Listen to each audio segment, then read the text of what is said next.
बच्चों, कैसे हैं आप सब? आशा करती हूँ आप सब अच्छे होंगे, स्वस्थ होंगे। स्वागत है आपका इस कक्षा में। आइए आज हम पढ़ते हैं हिंदी व्याकरण का पाठ 17 अशुद्ध वाक्यों का शोधन यानी कि करेक्शन ऑफ इनकरेक्ट सेंटेंसेस। इस पाठ में शब्दों की अशुद्धियां हैं और वाक्यों की अशुद्धियां हैं। ठीक है, जैसा हम बोलते हैं वैसा ही पढ़ते भी हैं। यही कारण है कि कई बार एक ही शब्द अलग अलग उच्चारण के कारण अपना मूल रूप खो देता है। यदि उच्चारण शुद्ध किया जाए तो इन अशुद्धियों को सुधारा जा सकता है, क्योंकि केवल हिंदी ही एक ऐसी भाषा है जिसे जैसा बोला जाता है वैसा ही लिखा भी जाता है। अशुद्धियां दो प्रकार की होती हैं। पहली होती है शब्दों की अशुद्धियां और दूसरा होता है वाक्यों की अशुद्धियां। तो सबसे पहले हम बात करेंगे शब्दों की अशुद्धि। शब्द लिखने में जो गलतियां होती हैं उन्हें शब्दों की अशुद्धियां कहते हैं। जैसे आप देखिए अतिथि, लेकिन अतिथि होता है। चिन्ह, चिन्ह होता है। झूठ, झूठ। पत्नी, पत्नी। पूज्य, पूज्य। वायु, वायु। विशेष, विशेष। साधु, साधु। ठीक है, तो ये हो गई शब्दों की अशुद्धियां जिसमें मात्राओं की गलतियां होती हैं। ठीक है, अब बात करते हैं वाक्यों की अशुद्धि।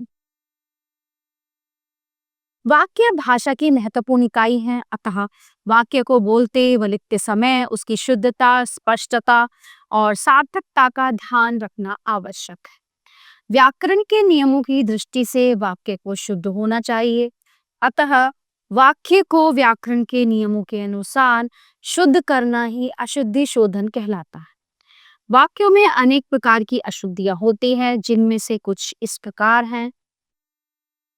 सबसे पहले वर्तनी संबंधी अशुद्धियां। ऐतिहासिक, ऐतिहासिक। आशीर्वाद, आशीर्वाद, है ना। उज्जवल, उज्जवल। कवित्री, कवित्री। ठीक है, अशुद्ध।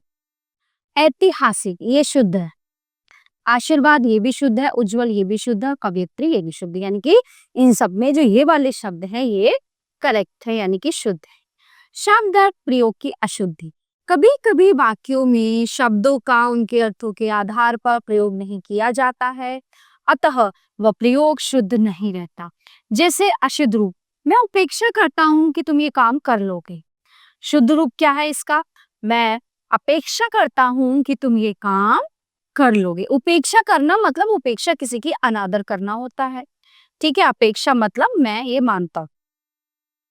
मैंने अपना गृह कार्य कर लिया और मैंने अपना गृह कार्य कर लिया। अब ये जो ग्रह है, ये जो ग्रह प्लैनेट होते हैं, ये वो वाला ग्रह है और ये ग्रह है, ये घर वाला ग्रह है ना, ओम ग्रह।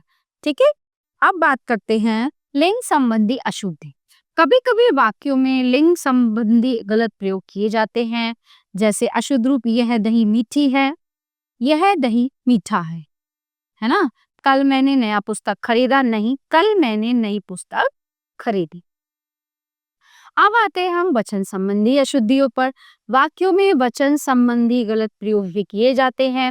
जैसे भारत में अनेकों राज्य हैं, भारत में अनेक राज्य हैं। प्रत्येक वृक्ष फल देते हैं, प्रत्येक वृक्ष फल देता है। ठीक है, ये हो गई हमारी वचन संबंधी अशुद्धियां। अब हमने इस पाठ में क्या पढ़ा ये देखते हैं।